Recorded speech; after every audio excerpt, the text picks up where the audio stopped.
kuvuga yuko ibiro byawe nibiri ngaha bigaye canke bihari ntivyageza gufara ivyo bica bituma gateka kamuzira muntu gahungabana cyane gatera imbere bitegeza kuva kugushaka kwa leta ko izo nzego zirahari n'amategeko arahari uretse uko twishira tuti mu gihe ibyizwa shingiro ivuga yuko by'agateka kazira bitegeza gusonerwa gupfugira abantu busato byose birabujijwe mu giza shingiro iyo déclaration universelle droit de l'homme twagize ko irabibuza leta irayemera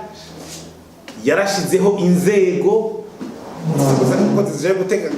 guharira gateka kazina muntu hari ubushikiranganje hari amakomisiyo parlementaire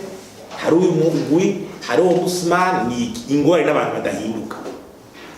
kuko agaciro k'inzego kose kangana n'abantu ingene babiva byifata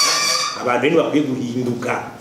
kandi leta ikabijamo kandi ariko baronka gateka kazina muntu bose ngo yuko leta iba yabatume cagize gute nugushaka kandi byoshoboka kuko